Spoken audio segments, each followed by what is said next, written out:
Селен, бром, криптон. Бром, криптон. Бесінші периодта. Телур, Йод, ксенон. Және соңғы енді 6-шы периодта бізде өзі екі бейметал бар. Радон. Астат пен радон. Жақсы. Енді міне жалпы бізде 22 штук бейметал бар, иә? Енді арасында сұйығы кім? Сұйық бейметал қайсысы бізде? Бром. Бәрекелді. Бром бізде сұйық, иә? Газдар ше? Неон, аргон. Хлор, йод, гелий. Кәне, ретімен айтып кетейік, мына жақта газдарды, иә?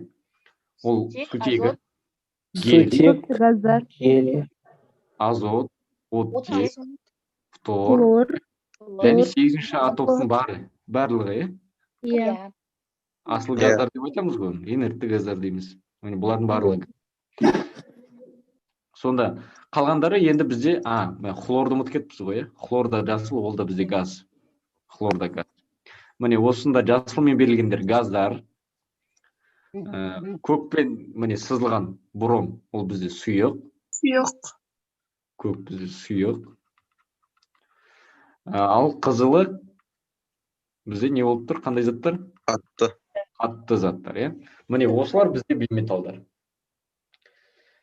Жақсы, енді 22 бейметал екенін анықтадық. Енді онда келесі. Енді жаңағы химиялық байланыс түрлеріне көшейік онда. Химиялық байланыс түрлері. Енді бірінші байланыс түрі бізде ковалентті байланыс.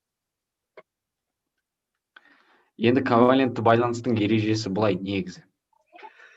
Химиялық элемент атомдары ортақ электрондық жұп арқылы байланысқан химиялық байланыс түрі деп аталады. Яғни бұның ерекшелігі не? Электрондық жұп. Міне ерекшелік осында. Бүгін тек қана байланыстарды өтеміз, ой? Бүгін тек қана байланыстар. Бүгін тек қана байланыстар. Енді ковалентті байланыс ненің есебінен жүзеге асады? Ортақ электрондық жұп есебінен, яғни ол қалай? Және тағы да бір ерекшелігі, бұл бізде тек бейметалдардың арасында. Бейметал мен бейметалдың арасында жүретін байланыс. Қандай байланыс деп аталады? Полюссіз. Коваленттің өзі екіге бөлінеді, енді бұны білесіздер. Полюсті, полюссіз. Полюсті және полюссіз деп екіге бөлінеді. Енді мына жақта полюссіз дегенді жаттап алыңыздар. Полюссіз деп отқанымыз бізде енді тестілеуде былай келеді. Электр терістілік шамалары бірдей. Атомдар арасында.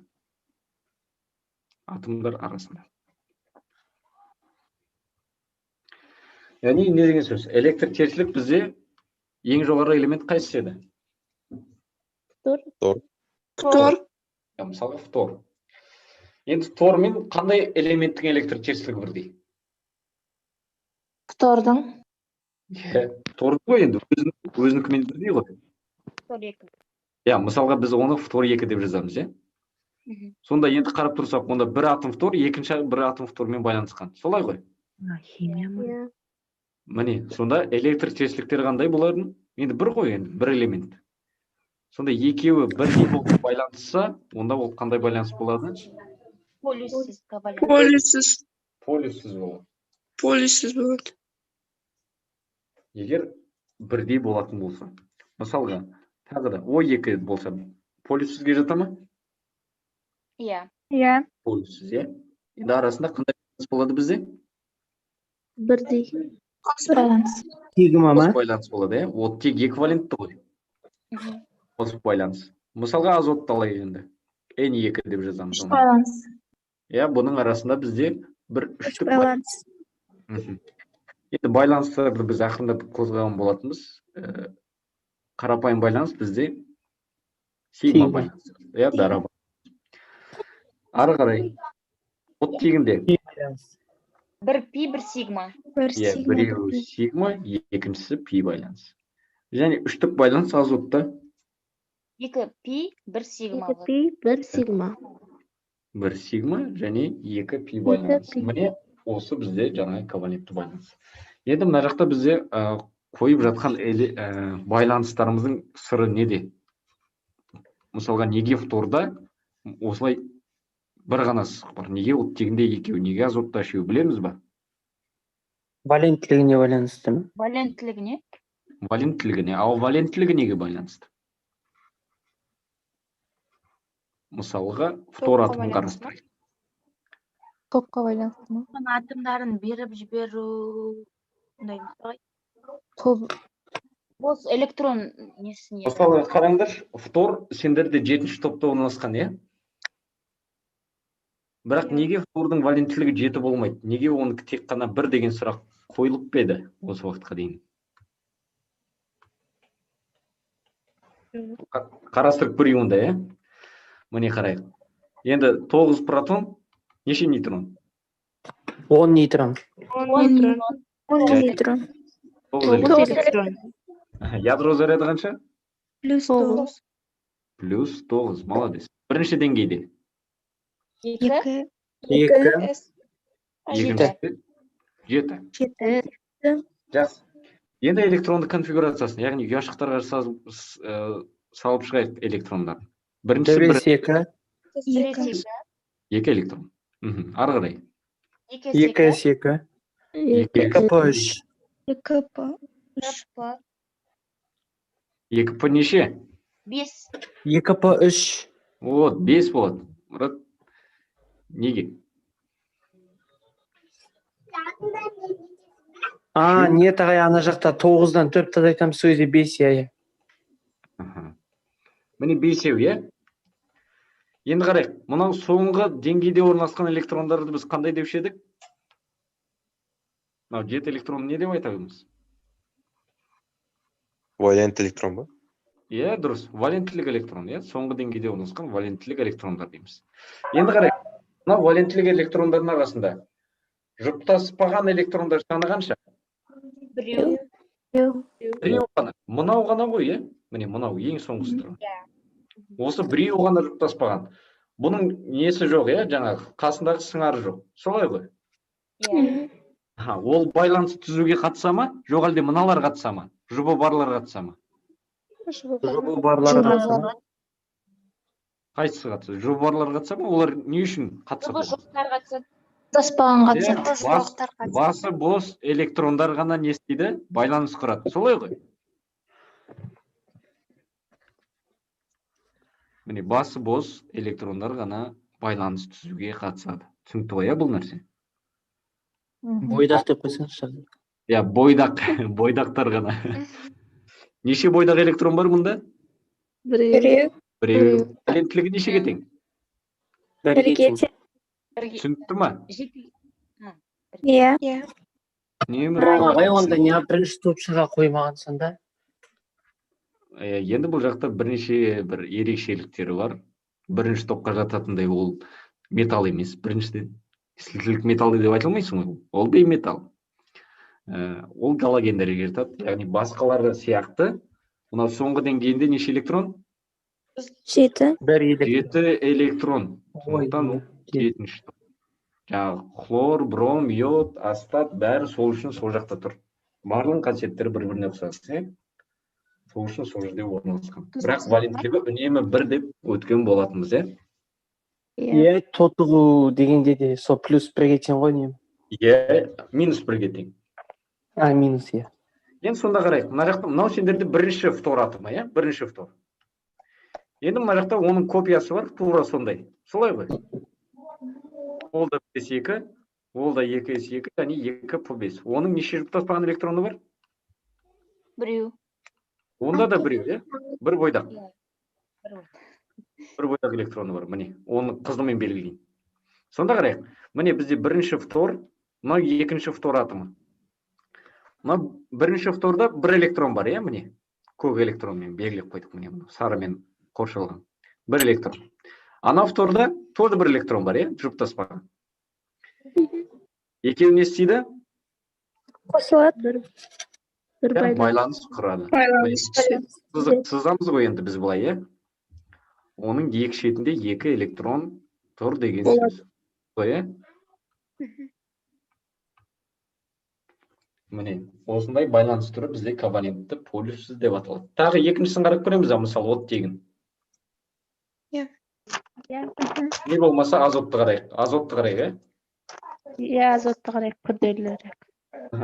7, 14, е? Кәне, атом құрылысын айтып жүріңдер. 7 протон. 7 протон, 7 нейтрон, 7 электрон. 7 электрон. Енді азот Ядро біздің заряда плюс 7. N2 деп жазамыз, е? Ядро заряды плюс 7, бірінші деңгейде. 2. Екі. Екінші деңгейде 5. Енді міне, бірінші азот болсын, мынау екінші азот болсын. Екеуі енді байланыс құруға қатысады. Ал бірінші азотты қарайық. Енді 1S-тен басылады бәрі, е? 1S, 2. Ары қарай. 2S2. Яғни 2 2 PH. Таспаған 3 электрон бар сонда.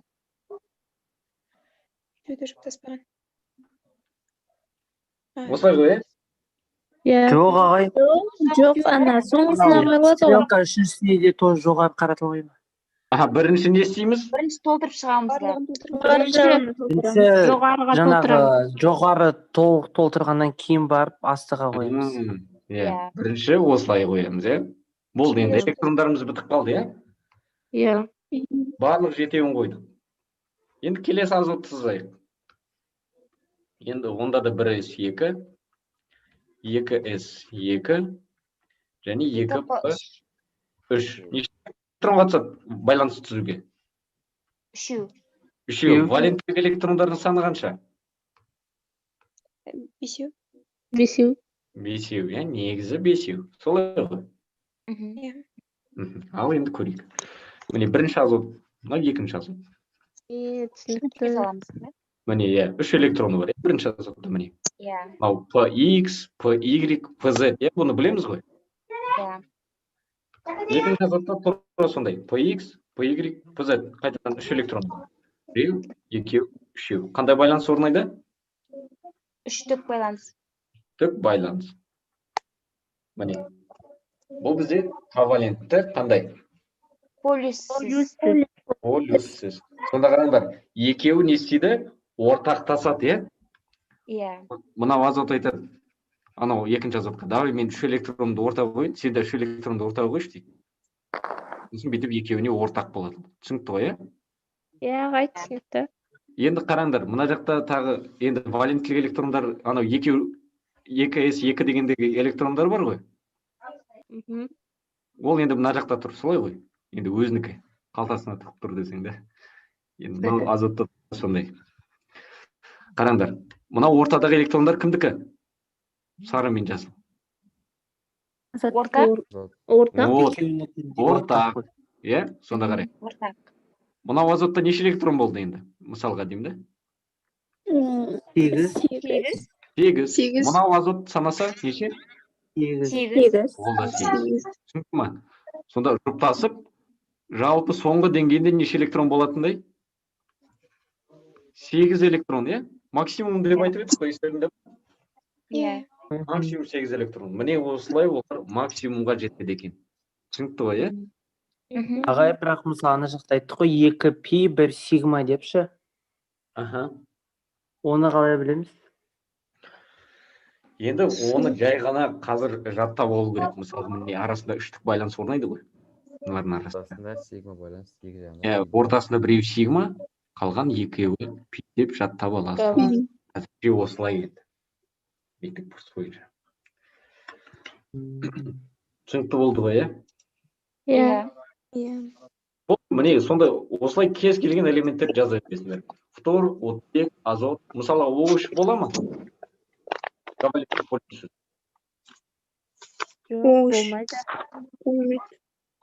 Неге болмайды?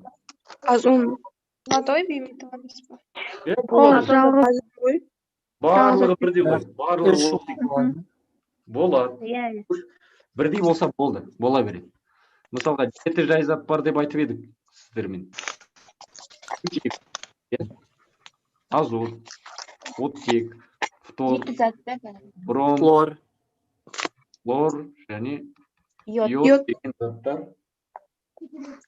Ковалентті полюссіз болады. Сіздерде үнемі полюссіз. Енді бірдей ғой, фтор мен фтор, хлор мен хлор деген сияқты. Оттек пен оттек. Байланыс. Аз онда бола береді. Бірдей болса болды. Жақсы, енді полюстіге көшейік, Иә.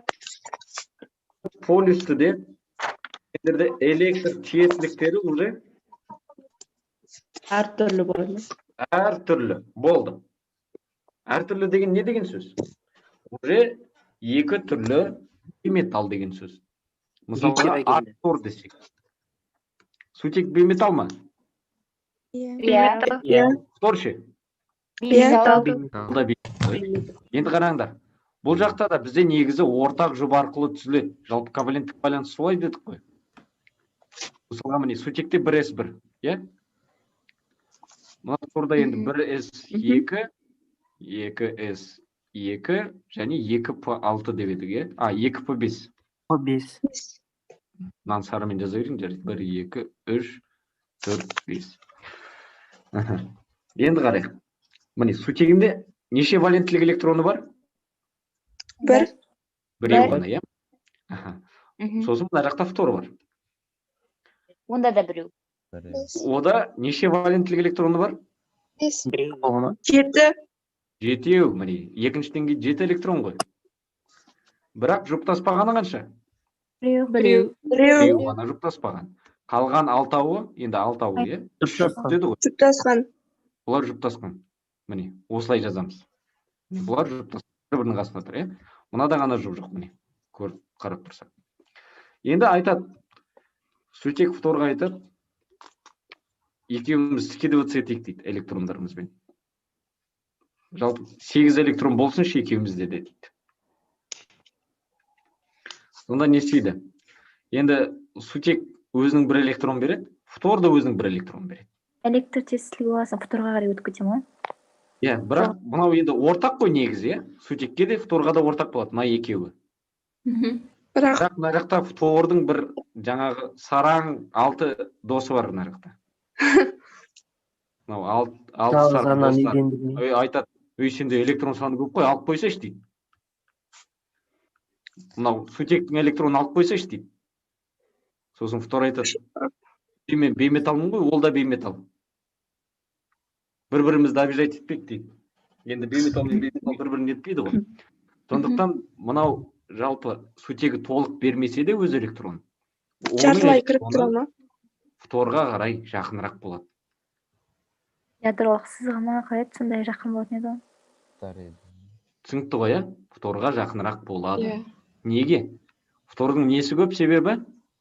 Электроны көп. Электр терістілігі. Вот, Электр электр терістілігі көп. Ерсілігі көп. Сондықтан ол фторға қарай жақындай түседі жаңағы екі электрон. Ағай, ертегі сияқты күшті айтып бердіңіз ғой. Енді мына жақта былай көрсетеді оны. Міне, осылай ғана көрсете алады. Сутектен фторға қарай жаңағы екі электрон фторға қарай жақын тұрады деген сияқты. Түсінікті ғой, иә? Иә, ағай. Иә, түсінікті. Енді сутекте неше электрон болды? Бір.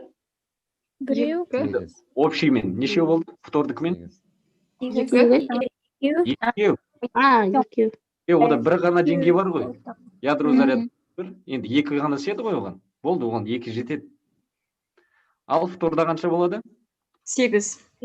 Вот, ода уже 8 деп өтесің да ойлайды. Ода Болды, міне осылай байланыстыру бізде ковалентті полюсті деп аталады керісінше. Полюс, яғни электр терістілік бізде өзгереді. Енді мына жақта жалпы енді сегізеу деген диалект сөз негізі. Қазақ тілінен өткен шығарсыздар. Негізі 7-ге дейін ғана ғой? Жетеу деген сияқты. Ағай.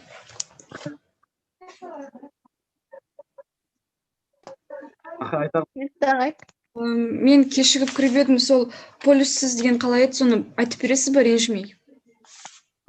ренжіп айтайыншы десеңді. Видео сақталады ғой, сосын көре аласыз. Иә, негізі видео сақталады. Енді қысқаша шолып айтып өтсек, міне. Полюссіз ол электр терістілігі бірдей атомдар арасында, яғни бірдей элементтер арасында.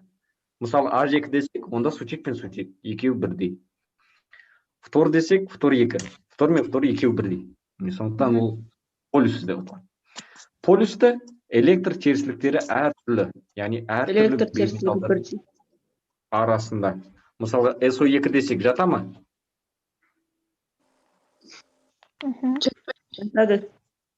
Қайсына жатады? Полюстіге жатады. Полюске жатады. Полюстіге жатады, иә. Бірінші олардың табиғатына қараймыз. Күкірт қандай? Металл ма, бейметалл ма? Бейметалл. Металл. Бейметалл. Оттекте бейметалл. Бейметалл. Екеуі де бейметалл.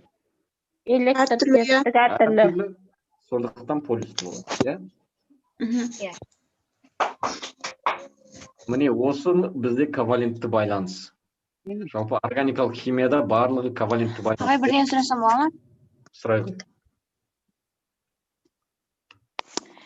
Ковалентті байланыс түрі тек қана бейметалларға ғана тән ба? Иә, бейметалл мен бейметалдардың арасында байланыс болатын байланыстар. Рахмет. Түсінікті ғой, иә, ковалентті байланыс. Иә. Түсінікті. Енді келесі онда. Иә, енді иондық. Енді мына жақта жалпы қазір иондық байланыс өзі аты айтып тұр, иә. Бізде иондардың неше түрі бар? Екі түрі бар ма? Анион мен катион. Анион деген ба? Катион, анион, иә. Түрі бар. Анион минус, катион плюс. Енді иондық байланыс бізде металл мен бейметалдың арасында болатын байланыс. Натрий, хлор деген сияқты. Натрий, хлор деген сияқты, иә. Түсіндірмей қойын, иә? Болды, түсінікті ғой. Иә. Металл, бейметалл. Енді ковалентті байланыс ненің есесіне жүреді дедік? Электрондар не істейді бұл жерде? Жұптасады. Иә, ортақ болады, иә? Ортақ электрондар жұптайды ғой. Ортақ электрон жұбы арқылы. Ал иондық байланыс ше? Ондай бола ма? Тұз түсе ма? Бейметалға қарай беріледі. Мысалы алайық, натрий, хлор, иә, мысалға жаңа.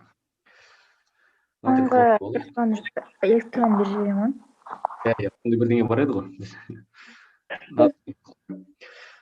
Так, натрий плюс 11, 2, 8, 1, иә? Хлор 17, 2, 8, 7, солай ғой? Натрийдің неше электрондық жұбы бар? Валентлік электрондар саны қанша? Бір. Біреу ғана, иә? Біреу, екеу, үшеу, үшінші деңгейде бір ғана электрон бар. Енді мына жақтан хлорды салайық. Хлор. Оның несі бар? Валентлік электроны? 2, 8, 7. Соңғысы 7. 7 электрон.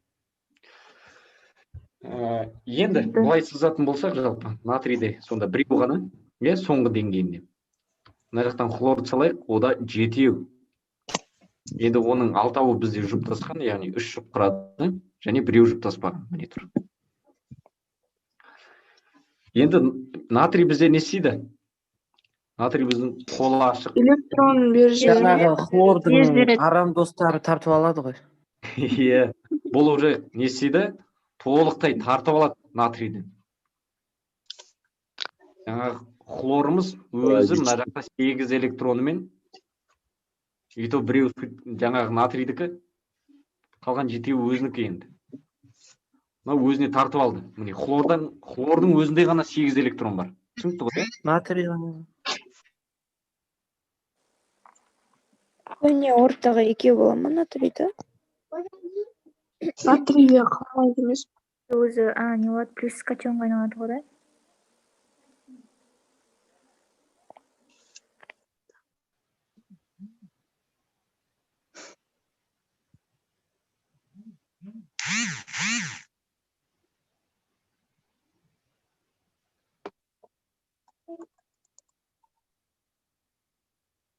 Ағай.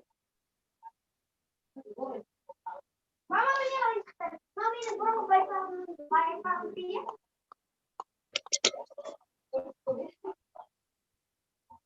1,1,1,2,3 естіліп тұр ма?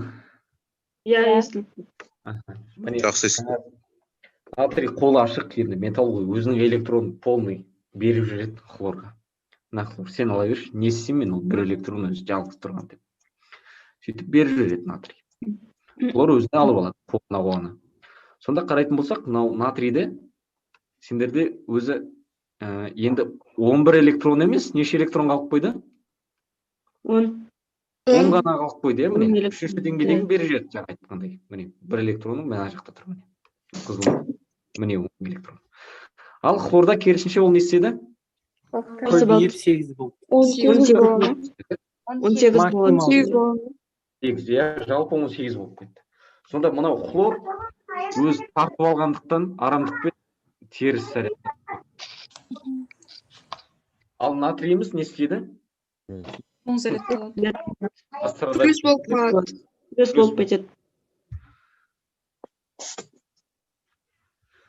міне осындай. Сонда натрийіміз толықтай қандай заряд болады? Плюс, яғни катион, иә? Катион. Хлор, анион. Минус анион. Анион заряд. Хлор жаңағы толықтай 18-ге жетпеген үшін минус бола ма? Мына жақта енді ядро заряды қанша хлордікі? Хлордікі. Плюс 17, иә? Бірге тең ба? Және теріс электрон нешеу?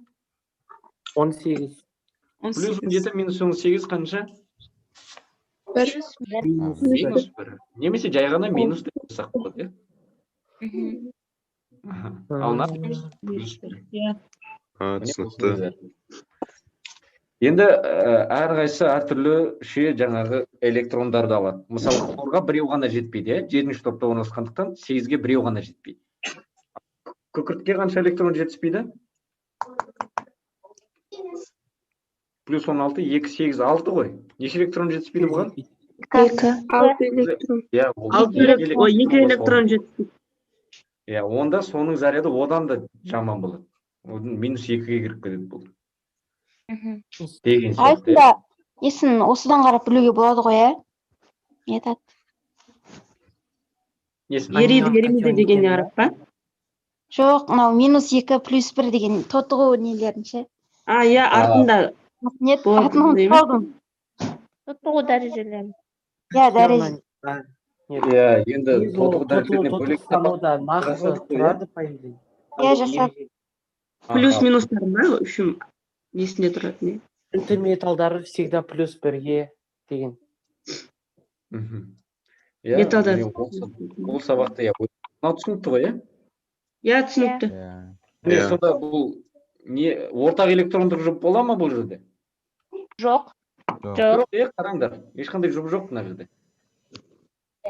Хлорал болды. Плюс минус, иә, болды. Плюс минуске тартылады, болды. Енді иондық байланыс қалай келеді? Яғни плюс минусқа тартылады дедік қой, иә? Ол қандай тартылыс деп аталады?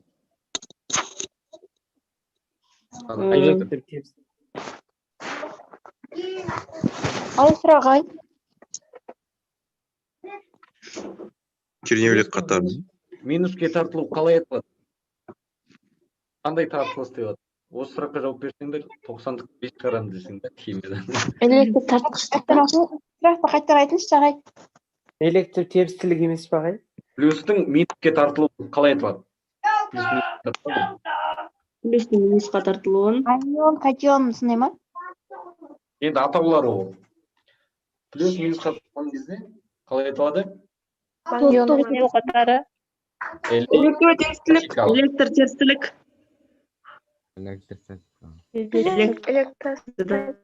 Электростатикалық тартылыс дейді. Тестілеуде осылай келеді, иондық байланыс. Электро. Кімге 5 жоқ десеңші. Екеуі бір-біріне тартылады. Ешкімге жоқ, барлықтарыңызға 4 деп қойсам. Осы электростатикалық тартылыс әсерінен пайда болған байланыс деп келеді. Онда бірден иондық байланыс дегеніміз. электрондық ортақ электрондық топ арқылы байланыс десе ковалентті дейдер, иә? Енді мына Яғай жақта маған осы сұрақта келген. келеді ондай. Енді мына жаққа Мұнда қарайық. негіз көп келеді. Мына сутек пен фторға қарайық. Не дегенмен фторға жақынырақ, иә? Электрондар сол. Иә. Бірақ фтор бір жағынан өзіне толықтай алып алған жоқ, бірақ ортада да тұрған жоқ ол нәрсе. Бірақ не дегенмен фторға жақынырақ бұл электрондар. Сондықтан фтордың заряды бізде жартылай минус заряд. Жаңағы хлорда сияқты, иә? Хлор бізде толықтай минус болып кетті ғой. Ол толық алып қойды себебі. Ал фтор жартылай алып тұр. Сондықтан ол жартылай теріс заряд. Мынау жартылай теріс заряд. Ал сутегі керісінше жартылай оң заряд болады. Ағай, сонда анау жаңағы плюстың қасында тұрғанның аты қалай? Мынау дельта деппін. 8 ба анау ағай? 8 емес, бұл Жартылай деген сигма ғой, мағына. бұл негізі сигма ғой. Я жартылай деген мағына ғой. Жартылай. Я жартылай теріс заряд. Былай болса жартылай оң заряд деген сияқты. Жартылай болсын сонда. Иә. Ағай, осыны қайтадан қайталап жіберіңізші. Енді жаңа айттық қой, мысалы хлор толықтай алып қойды, ол толықтай минус болады, иә? Иә, Фтор жартылай Мына алып жақта қойды. фтор да өзіне қарай тартып жатыр, бірақ толық алып қойған жоқ. Мына не дегенмен ортақ қой. Екеуіне де ортақ болады, Екеуіне де сондықтан ол ортақ, бірақ жартылай болады. Фторға қарай Жартылай. ығысып тұр, мынау электрондар. Фторға қарай жақын. Сондықтан фтор жартылай минус, ал сутегі жартылай плюс. плюс. Аха. Бұл енді негізінен органикалық химияда болатын жаңағы тартылыстар ғой. Егер толық беріп тастаса, жай ғана плюс-минус деп белгілейміз, иә? Аха. Толық беріп тастайды жаңағы металдар, бейметалдар. Жартылай берсін андай. Жартылай ол бейметал. Енді келесі үшінші байланыс түрі. Металдық байланыс па? Иондық. Жарайды, иондықты өттік уже. Металдық байланыс ең оңай байланыс түрі. Металл мен металл Қандай ғана болады? Металдарда ғана ма? Тек қана Металдардың арасында ма? Металдар және құймалар, иә? Металдар құйма. Мысалға, мыс, мырыш, темір болды. Тек қана мыс, тек қана мырыш, тек қана темір болатын болса, олардың өз ішінде металдық байланыс болды.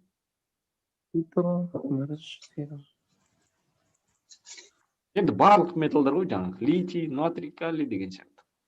90-ға жоқ металдар. Жай зат түрінде жаңағы металдық байланыс болады. Енді жалпы бұның ерекшелігі неде? Металдар жалпы не істейді бізде? Электрон бере ма, электрон ала ма? Береді. Электрон береді ма?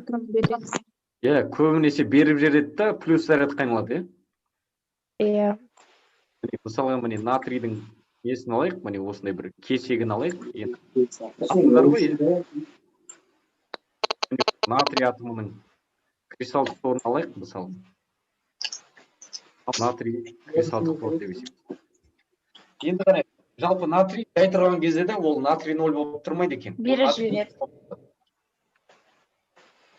Бұл жерде плюс болып тұрады натрийларымыз. Атом күйінде катион ретінде тұр. Ал қайда беріп жүреді ол электрондар? Мынау электрондар қайда? Бейметалдарға беріп жүретін шығар. Жоқ, бейметалдарға Аниондықтарға беріп жібереді. Ол мынау кристалдық тордың арасында жүреді. Тұрады ма? Арасында үздіксіз қозғалып жүреді. Осы кеңістікті жаңағы электрондар жаңағы электрон газы деп айтады. Электрон газы. Жаңағы газ сияқты ғой, енді былай таралып жүреді, электрондар кристалдық тордың арасында. Диффузия. Кішкене ұқсайды. Міне, қараңдар. Любой металл, иә? Бұл кез келген металл. Электр тоғын өткізе ме металл? Иә. Иә. Өткізеді. Неге? Электрон газы болғасын. Вот, себебі зарядталған бөлшектер бар, иә? Қараңдар міне. Мына жақта электрон газы бар, теріс зарядталған, иә? Солай ғой. Олар не істейді? Электр тоғын өткізеді. Міне осы нәрсе үшін екен. Яғни металдық байланыс қалай келеді? Бұл енді тестілеуде келгені бойынша айтып отырмын. Металл катионы деп қойып, мына жақта плюс. Және не керек? Не болады оның жерде? Масса. Электрон газ. Электрон газ.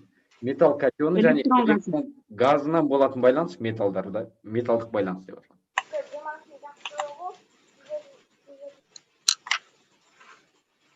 Тағы да бір төртінші байланыс бар, иә ағай? Аха, қандай байланыс? Сутектік. Аха, төртінші байланыс түрі сутектік байланыс. Енді сутектік байланыс болмайтын қосылыс деген сұрақ келген шығар, иә?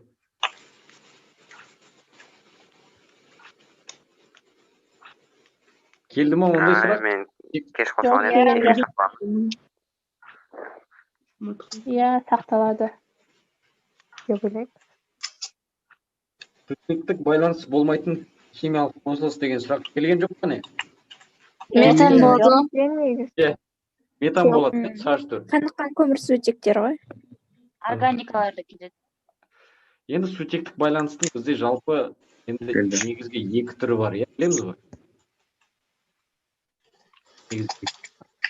Біріншісі молекула аралық. Біріншісі молекула ішілік. Одан қатты көп сөз қозғамаймыз. Екіншісі молекула аралық. Жалпы мынау нәрсені жаттап алыңыздар. Енді әзірше осылай жаттап алыңыздар. Сутектік байланыс сіздерде. Енді не болу керек онда обязательно? Сутек. Міндетті түрде сутек болу керек. Және ол сұйық болу керек.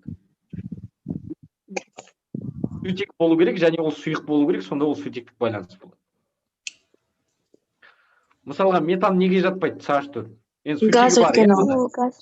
Өйткені газ. Газ. Газда сутектік Иә, байланыс. газ.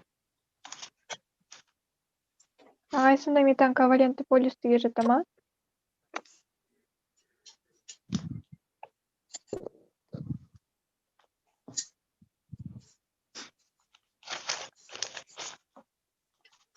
Енді жаңа молекула ішілік, молекула аралық деген нәрсені жалпы қарастырайық. Енді молекула аралық. Енді қандай затты білесіңдер? Сутегі бар және сұйық көп кездесетін. Су. Су, иә. H2O. Иә. Біз неше пайызға судан тұрамыз? 60-70. Енді 60-70. 65-70 деп айтады, 70%-ға дейін жалпы судан тұрамыз. H2O. Енді молекуланы ашып жазайық. Екі сутегі атомы бір оттегінің атомымен байланысқан. Солай ғой? Иә. Мынаны менімен бірге салып өтсеңдер, вообще күшті болады десе. Міне бір сутек. Аха, не екінші сутек? Сутегіде неше валенттілік электрон бар? Екі. Біреу, иә? Әрқайсысында Бір. біреуден бір ғана электрон ғой. Оттекте ше? Екі, 6 болады, иә? Біреу, екеу, одан кейін? Жұптаспаған үшеу. Ой. Жұптаспаған үшеу болады? Жоқ. Жұптасқан екеу болады, Ағай. S болады, иә? Және 2P-да неше электрон? 6 электрон. 4. 1, 2, 3, 4. Жұптаспаған екеу. Жұптаспаған екеу бар. Міне, өзінің жұптаспаған екеу бар. Жұптасқан екеу бар, иә? Міне. Жасыл мен жасайыншы. Енді бұлар не істейді? Қандай байланыс болады негізі? Сутектік. Сутектік? Валентті ғой. Валентті полюсті ме? Полюсті болады, иә? Неге? Оттегіге жақындайды анау екі электрон. Сонда мына оттегін қарайтын болсақ, міне өзінің жаңағы электрондары бар. Мына жақта сутегіден алған электрондар бар, иә? Міне оттегіде жалпы сутегінің электрондарын почти алып отыр. Сутегі почти беріп береді. Электрондары оттекке қарай жақындайды. Солай ғой? Иә. Аха, сонда оттектің заряды қандай болады, құрметті оқушылар? Минус болады. Минус 2 болады. 8-ден 6-ны азайтамыз. Енді, 8-тесіне. сонда енді нақты конкретика айтпаймыз.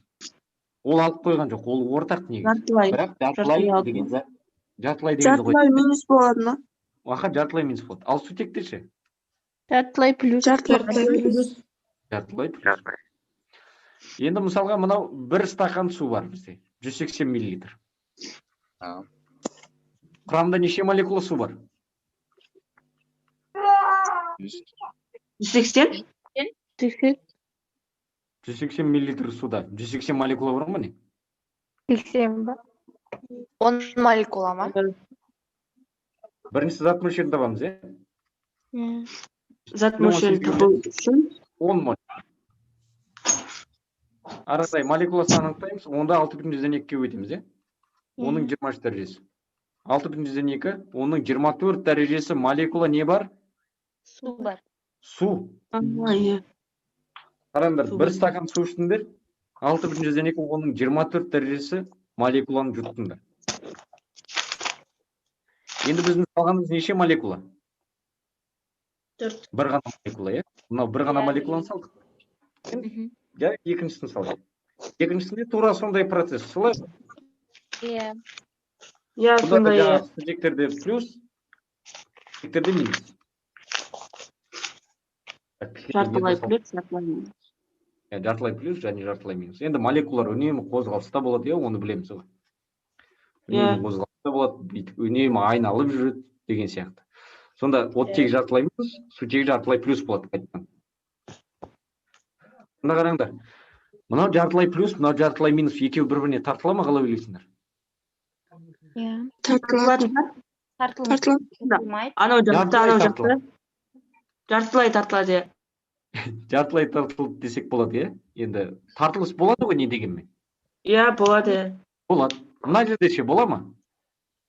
Болмайды. Жоқ, болмайды. Жоқ, болмайды. Неге болмайды? Мына жер не болады? Болады. Анада да жартылай. Тартылады ғой. Иә, тура сондай ғой. Бір-біріне жартылай. Тартылай, тартылай. Жартылай емес. Онда да не істейді екен? Тартылады. Бір-біріне тартылады. Міне осы байланысты біз не дейміз?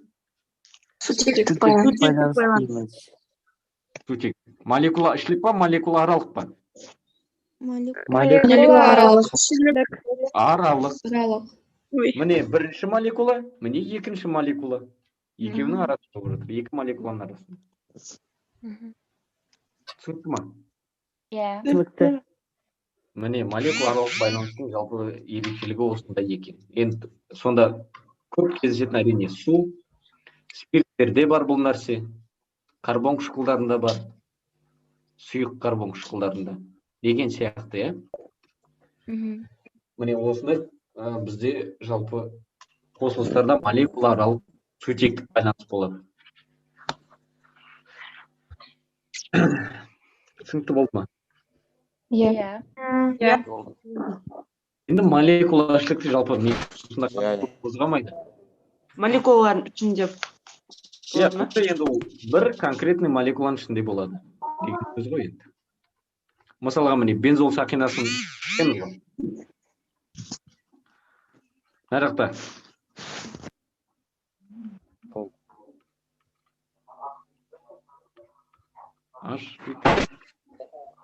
Бензой қышқылы ма? Аха, қазір бензой қышқылы болып тұр, дұрыс айтасың. Және мына жақта мысалы міне осындай қосылыс. Иә, мысалы. Сонда оттегі болса қышқылға айналады ма? Енді мына жақта қышқыл не үшін? Мынау SOH деген топ үшін, иә? Иә. Енді қарай, мына жақта жалпы оттегі өте көп, иә? Біріншіден, мынау сутегіміз бізде оттегіге электрондарын енді жартылай береді. Солай ғой? Енді ортақ болса да жартылай оттекке қарай аса. Сондықтан оттекте жартылай минус болады. Мына жақтағы оттекте не істейді? Ол тура солай жартылай минусқа айналады. Солай ғой? Иә. Көміртектен электр тиесілігі жоғары. Сонда мынау минус пен мынау плюс не істейді қайтадан? Бір-біріне қарай Жартылай болады. тартылады да қайтадан Жартылай жартылай Сутектік байланыс Иә. болады. сутектік байланыс. Молекула. Ай. Шірік болады. Иә, уже бір ғана молекула, иә? Бір молекуланың ішінде Иә, молекула ішілік. Бір молекуланың сондықтан ішінде молекула жүреді. ішілік. Енді бұл көбінесе жаңағы тестілер ДНК-ның екінші реттік құрылымында деп келеді, молекула ішілік байланыс. Міне осы ДНК-ның ішінде болатын Ағай, молекула ішілік байланыс. Ау, жартылай дегенді қайтадан дұрыстап түсіндіріп бересіз ба? Түсінбедім. Жартылай. сақталады. иә, эфир сақталады. Бұйырса, сол жерден қайтып көріп алсаңдар болады. Енді қазір де айтып кетейін, жарайды. Жартылай деген сөз, мысалға, металдар мен бейметалдар бізде толық беріледі, иә, міне натрий полностью беріледі хлорға. Сондықтан ол бізде толықтай өзі плюс болады, хлор толықтай минус болады. Ал мынау жерде сутегі Жартылай. толық бермейді. Екеуіне ортақ негізгі мынау электрон. Бірақ ол фторға қарай жақынырақ болады да. Сондықтан фторда жартылай минус, ол алып қойған сияқты, бірақ алмаған да. Сондықтан онда жартылай минус, ал сутегде жартылай плюс болады. Тағы қандай сұрақтарым бар? Құрметті оқушылар, бүгінгі сабақ жалпы түсінікті болды ма? Иә. Ағай, Иә, осы Түсінікті болды. ковалентті байланыста донорлар акцепторлар дейтін болады ма? Бәрекелді. Айтып жіберейік, иә? Донерлі, акцепторлы SH3 болып жазылмай ма? Сондай емес. Енді Қандай дейді? донорлы акцепторлы байланыс деген бар ма? Иә. Ну, донорлар деген электрон беретін деген сияқты ма? Донорлы акцептор. Донорлы акцепторлы байланыс дей ма? Оны не дейді? SH3 болып жазылады емес пе? 4 болып. Механизм. Бұл байланыс емес. Бұл негізгі жаңағы ковалентті байланыстың механизмі. Полюстің ба? Байланыс осылай түзіледі негізінен. Полюсті, иә, полюсті, әрине полюс. Осы ковалентті байланыстың түзілудің бір механизмі да бұл донорлы акцепторлар деген. Енді бұны көбінесе қалай жасайды? Көбінесе жаңағы аммиакты алады, енді білетін шығарсыңдар. NH. Иә. Қайтадан жаңағы азоттың 7-14 қой. 1S2, 2S2 және 2P3, иә, мына 3 электрон бар. 1, 2 және 3. Енді мынау осы азотты алайық. Жұптаспаға неше электроны бар? Біреу, ой, я біреу. Үшеу бар, иә? Ой, үшеу екен, я. Екеу, үшеу. Енді мына жақта ол сутекпен байланысты. Енді сутектің өзі бір электроны бар, иә? Иә. Айтады, азот екеуміз бірігейік дейді. Міне, бірігеді. Және мынау азоттың мынау 2s2-дегі жұптасқан электрондары бар, иә, мына жерде? Осылай ғой? Иә. Азотта жалпы неше электрон қазір? 8. Жетеу емес пе? 8. Ой, 8, я. 8, я. Сутектерде ше? Сутекте екеу. 6. 6, иә. Екеу. Әр сутек екеуден, иә? Оны біріктірмейміз ғой, не үшін біріктірмейміз? Екеу. Енді міне, иә, мынау аммиак, иә? Аммиак, NH. Енді жалпы аммиакты жаңағы тұз қышқылына саламыз ғой, H хлорға. H хлор бізде не істейді? Суда ерген кезде H плюс хлор минус деп ыдырап кетеді. H плюста электрондар бар ма? Bir elektron var mı?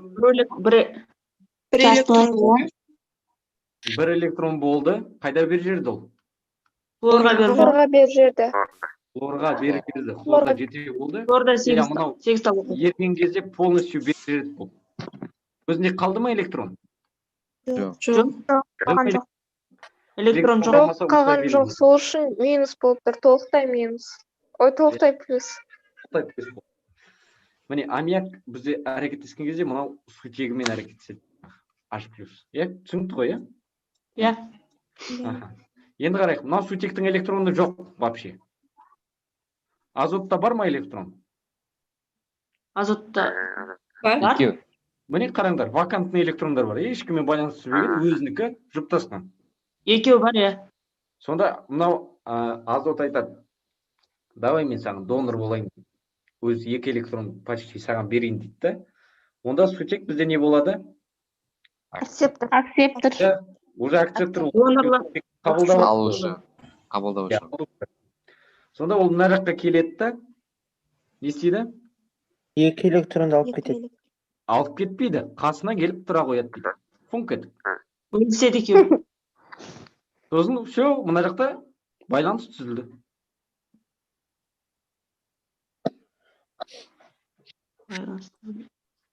Міне осы механизм донорлы акцепторлы механизм деп аталады. Міне мынау негізі жасылмен белгіленген нағыз азоттікі, міне 2s2 деген электрон ғой. Аха. Мынау сутегіде вообще электрон жоқ. Сосын азот айтады, жарайды, кел екеуміз ортақтасып ала тұрайық деп. Екеуміз бірге қолданайық дейді да.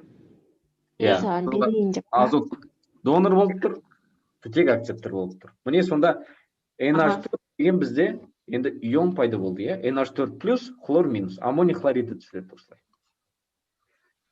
Аха.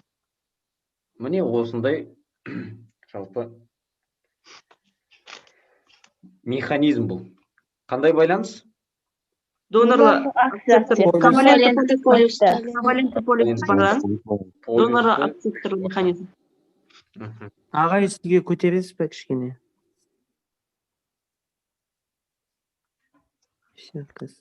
Енді осындай түзілетін бізде заттар жаңағы NH4 дедік, иә? Аммоний ионы және PH4 плюс фосфоний ионы. Тестілеуде кездесетін осылар. PH4. Фосфоний. Осы екеуі. Енді көбінесе осы екеуі кездеседі. Мынау аммоний. Аммоний және фосфоний иондар.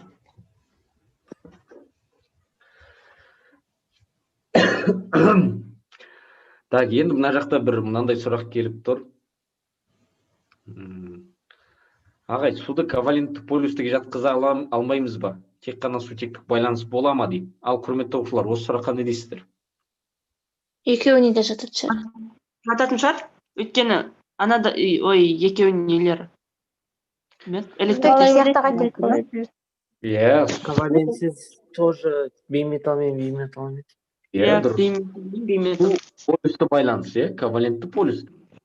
Бірақ тағы бір ерекшелігі ода молекула аралық сутектік байланыс бар. Екеуі де бар. Екеуіне де қатысады. Екеуіне де жатады. Қараңдар, жалпы сутектік байланыс болса, ол міндетті түрде ковалентті деген сөз. Аха. Сутектік байланыс өздігінен өзі өмір сүре алмайды. Түсінікті ғой, иә? Иә. Негізгі байланыстары осы ковалентті. Ал содан туындаған ақырында бұл жаңағы сутектік байланыс. Сутек байланыс. Аха. Сутектік байланыс өте әлсіз негізінен. Мынау үзік-үзік нүктелермен қостық қой, иә?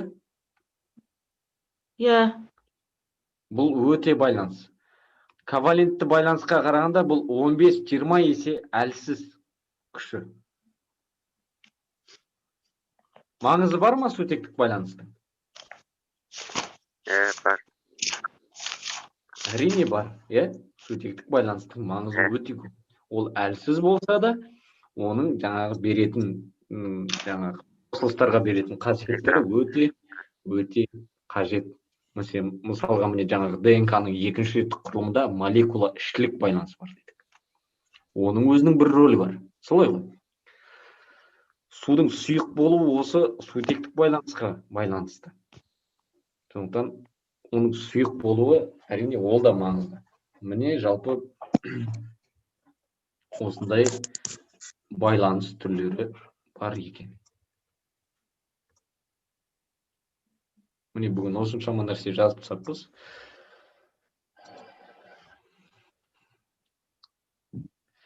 Енді қышқылдар дейді. Қышқылдар ковалентті полюсті сутектік байланыс па дейді.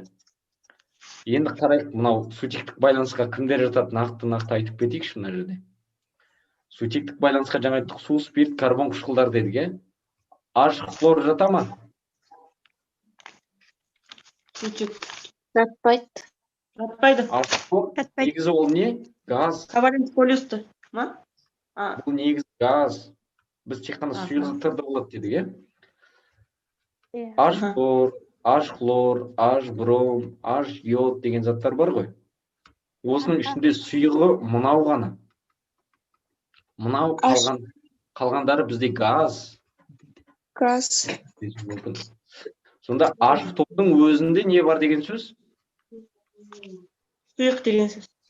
Байланыс. Байланыс бар. Сұйық заттар, спирт, карбон қышқылдар, H хлордар жатады бұған. Ал енді қышқылдарға келейікші, мысалға H3 H2S4 полюстыға жатады ма? Ковалентті полюстыға? Әрине полюстіге жатады. Бұл ковалентті полюсті. Барлығы бейметалл, иә? Иә, барлығы бейметалл. Полюс. Ал мысалға натрий сульфаты десекші. Натрий Натрий 2S4. Иондық болады. Бұны енді иондыққа жатады. Иондық. Натрий плюс S4 2 минус Металл мен деген бейметалл. Иә. Металл мен бейметалл деген сияқты, иә. Ал енді S4-тің өзінің құрамында қандай болады? Тағы да? Ковалентті полюсті. Ковалентті Полюсті. деген сияқты, бірақ негізінен оны иондық деп айта береді. Енді жалпы байланыс негізі натрий плюс S4 2 минус. иондық.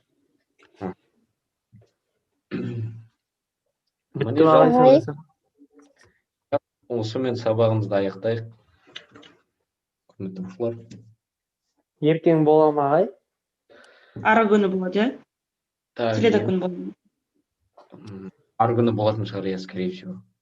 Ертең өкінішке орай болмайды, ертең қолым мүлдем тимейді. Әзірше осы расписание бойынша өтуге тырысамыз. Үй тапсырма саласыз ба? Енді так, үй тапсырмасын салам, бірақ ертең салатын шығарым. Ертең бір түскі уақытта ма. Телеграмдағы чатқа саласыз ғой, аға, иә? Классрумға салам. Аха. Жақсы, сонда құрметті оқушылар. Рахмет, ағай. Келесі сабақта кристалдық торлар туралы өтейік. Кристалдық торлар? Ой, торлар андай. Кристалдық торлар ма?